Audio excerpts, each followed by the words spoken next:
What's going on, everyone? Welcome to the Film Room, Episode 2, Stampeding the Catch. Stampeding the Catch. It's also called a go get, which I've heard before, and then also just simply catch and go. So you can utilize any terminology that you want, something that you think can relate to your players the best, and try to and gets the message across the best way. Stampeding the catch really works for my guys. Whether I'm working with my players in a player development situation, individually, small group, large group, whatever it is, and then whenever we get started, or at least when my team and our league and everything gets started out here, where I'm based in California, in terms of a season, whether it's this year or next year, this will be something that we'll definitely emphasize within our offense. So whether you're looking to pick this up and add it to your workouts, add it to the skill development portion of of anything that you're doing, or something that this can really help with your players within your offense. This is again a great concept. For me, I like to just talk about trying to make 1 second or less decisions with my players, whether that's catch and shoot, catch and drive, catch and make a ball reversal, right, or a one more pass. And I think this is a great way if you're definitely going to drive the ball, or you recognize gaps to attack. That's where you would utilize this concept and just being able to make a quick decision. So we'll go through these clips, and what you'll see a lot of is again, the situations and scenarios will be a little different, but again, you'll see there's some similar themes. So the most important thing is, when you utilize this concept, or you start talking to your players about utilizing this concept, these are reads that the player has to make off the ball, and they got to read the floor with their eyes. So Tyrese Maxey is here, loaded up in the 45. And what he does, he does a great job of just being able to step in rhythm for shots. He's a great shooter, but what he's recognizing right now is this space in front of him, right? He's got his defender pulled in towards the nail, trying to, prevent zero here, Higgins, from, turn the corner, and just in good ball screen coverage. But when Higgins goes to kick this ball out, Maxey has already recognized this space. So this is something, again, a teaching point for, with your players is you got to want to be able to recognize gaps that you can attack. This is where you would utilize this concept, is recognizing these gaps, recognizing where your defender is, and especially whether, again, whether the player is a great shooter like Maxey, or is not a great shooter. The concept works for both types of players. And for Maxey, the type of shooter that he is, and you can, again, recognize the space. This is something that I think that is undertaught, is the spacing on the floor. Maxey is, playing maybe a little bit outside, potentially the NBA line, and then again, his teammate quickly on the wing there, just doing a great job of spacing the floor. So when this ball is kicked out, Maxey's going to have time to make a read, and again, he's already seen this space. So what he's going to be able to do is, right when that ball's about to hit his hands, he's going to slide his feet into that catch, and with all that space, that's a lot of ground for his defender to cover, being pulled in at the nail. So you can see the type of closeout that he's going to have. He's going to try to close out, he's going to try to contain or get in front of Maxey, try to disrupt if he's going to step into a shot, or simply be there on the catch. But Maxey's already made up his mind. He's running or sliding those feet through the ball. And again, another thing that's undervalued, I think, a lot in player development is just simply shot preparation. You can see how he's showing his hands, his hips are loaded up, he's got his feet set, and now he's recognizes, again, he's seen that space, he sees how his defender's going to close out, and now he's able to attack. The moment that ball's in his hands, you can see how 23, his defender, is on his hip. And for me, I play a lot of situational games, short-sided games with my guys, and I tell them, anytime you got your defender on your hip, that's an advantage that you got to take advantage of. So right now, he's just going to be able to get by him. He's going to be able to get to this space that he saw previously, and now he's just got to make a read at the second level. Since no one steps up, he's able to utilize his athleticism, hang, and finish.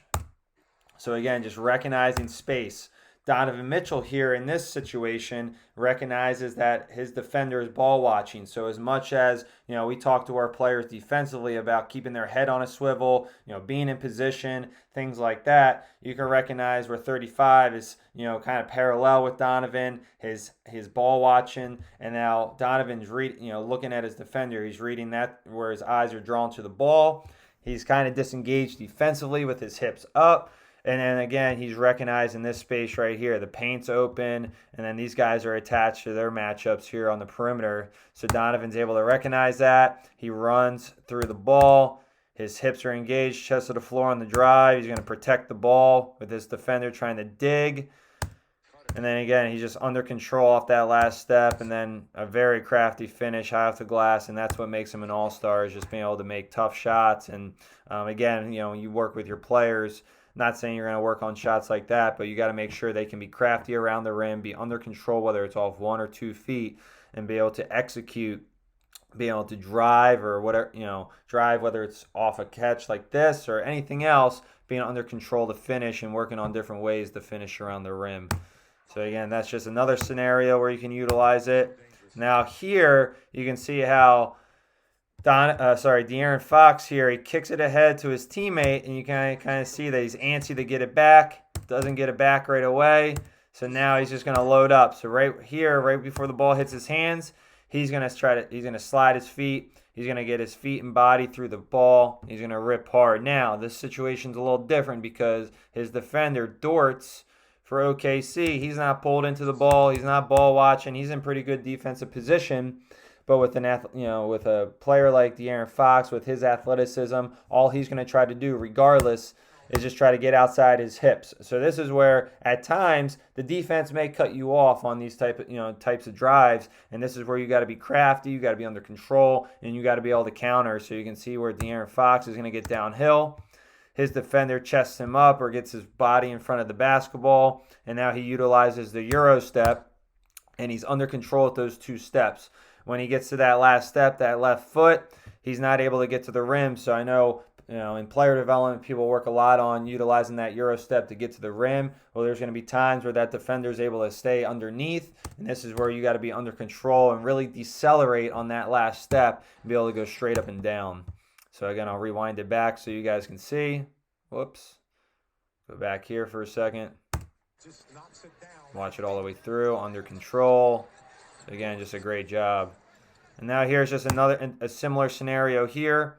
Is the ball's kicked ahead, defender's pulled into towards the nail. He's not directly towards the nail, so it's he's not making it that too far of a closeout. But again, you can recognize here, if you can, Donovan Mitchell just space, not hugging the 3-point line. So that'd be another teaching point you should have with your players, is not hug the 3-point line, stay spaced, allow to have room in the paint or in this area below the 3-point line.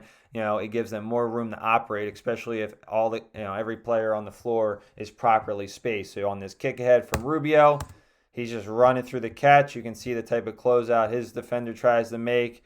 He looks to just step up and tries to contain, thinking that he's just going to contain the ball, or he's going to try to be a late contest on a rhythm 3. But again, Donovan Mitchell has other plans, gets directly outside his hips. And you can see here, defender here in the corner on Jay Crowder, he's not pulling in and he's not staying attached. He's just digging with a hand, and this happens a lot of the time. So again, when you're working with players, you got to talk about picking up the ball and being protective on drive. So, here Donovan Mitchell does a good job of bringing it high, keeps it high, doesn't drop it back below his hips or his waist where the ball could be stripped or deflected, and he just keeps it high, keeps his matchup, his defender on his hip, and now he's able to finish with a good angle at the rim. So again, just a great job here utilizing that concept. And then again, he's just making quick decisions. He's not catching and holding. He could obviously catch and shoot. He could catch and pass. But again, another concept where you can just directly get into drives and try to get downhill and attack gaps. So again, similar scenario here.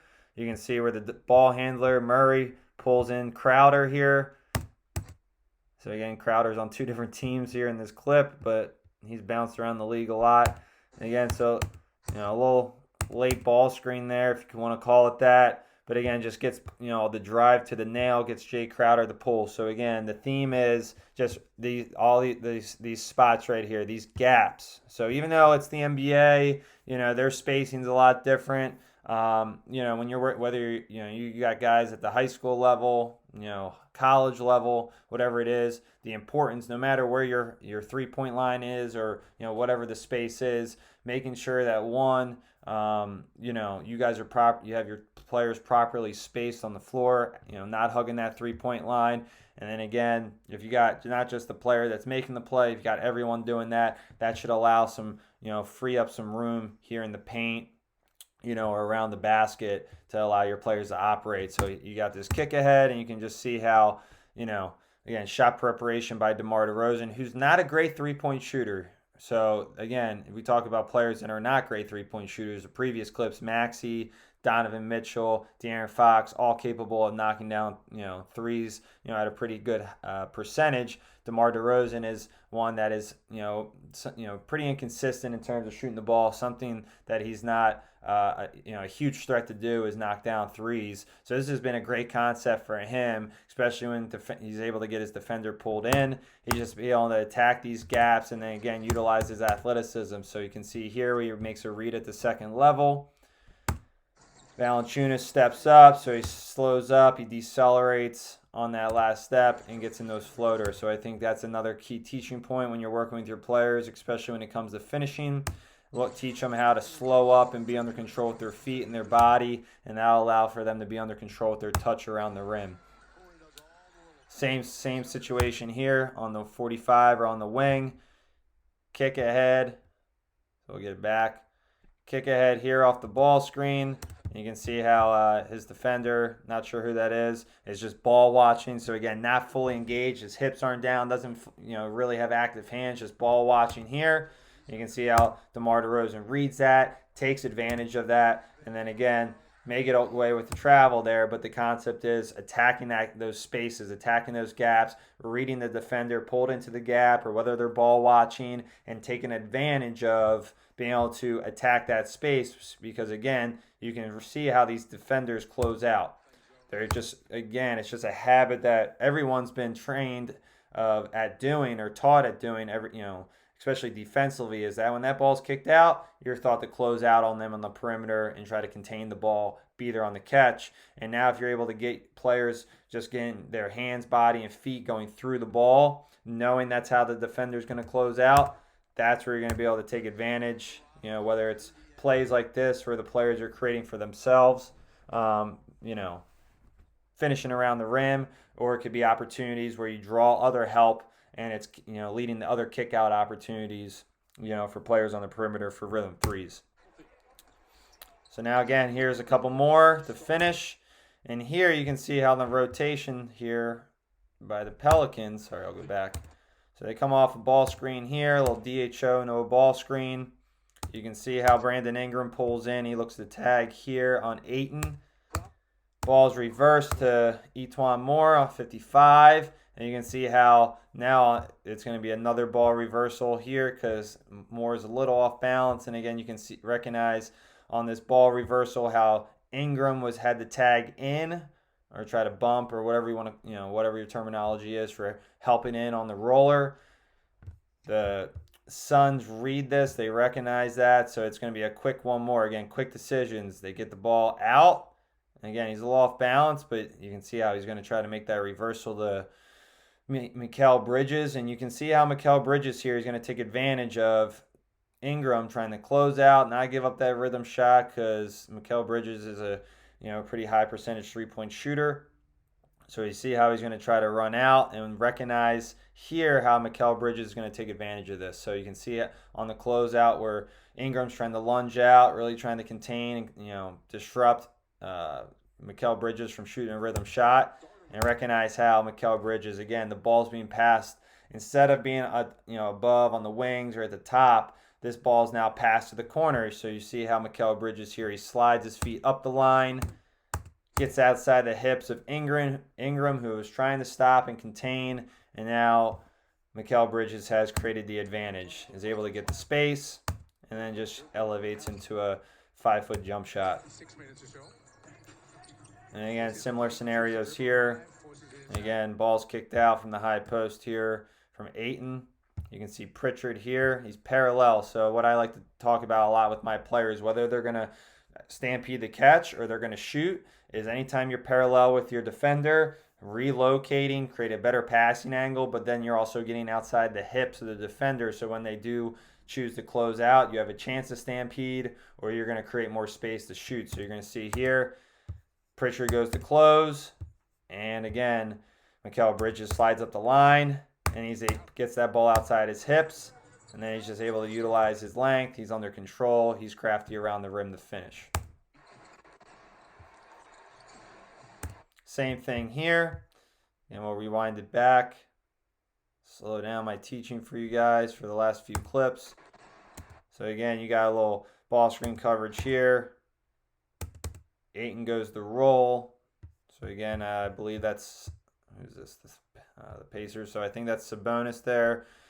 As the ball, covering the ball, he's just stringing him out, trying to level him out.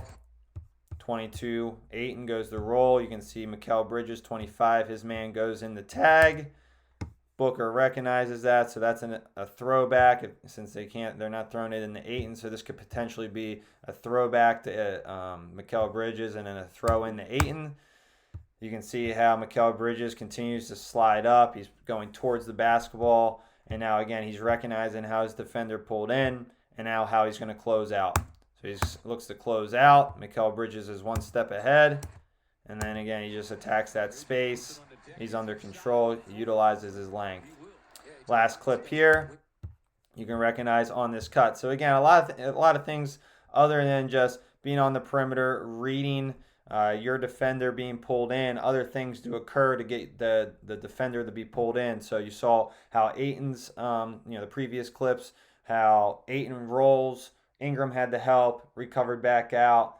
Bridges was able to lift up the line, stampede the catch. The last clip, same thing. Defender goes to tag, closes back out on the throwback. So again, those are other situations that you can talk about with your players on areas where they can utilize this concept. And then another situation here where they play a little split action here, a little two-man game. Booker goes to cut. Mikal Bridges' man pulls in to try to help. Kaminsky throws the skip. And you can see how the defender here, he's going to run.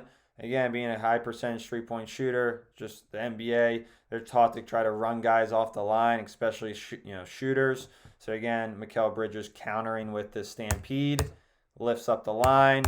Defenders can't stop and then try to contain. So you can see how those closeouts where they're not necessarily trapping their feet, they're just trying to run guys off the line or disrupt them from shooting a rhythm jump shot. And you can see how Mikal Bridges utilizes that stampede, is able to get the space, and then does a good job finishing around the rim. So just some teaching points there, throughout all the different situations within all of the clips. Hopefully this concept is something that can really help your players, in the different situations. But again, make sure that your players are reading their defenders off the ball. It's something that you can drill in different spots, similar to the ones that you saw here, whether it's the 45 on the wing, whether it's filling up towards the top, or if it's in the corner, lifting up the line towards the wing. It's just different areas where you can rep it out, get into different finishes. The next thing would be, making reads against whether it's a coach or a defender, and then obviously trying to play it live in situations where, you're giving your players the option to shoot or attack and utilize that concept. And obviously you can build that from a one-on-one situation all the way up to 5-on-5 where they're trying to implement the concept in a 5-on-5 setting. So hopefully this was valuable. Hopefully it's something that you can take and utilize with your players. And if you got any questions, please feel free to hit me up, and I'll be happy to go over some of the teaching points that I shared.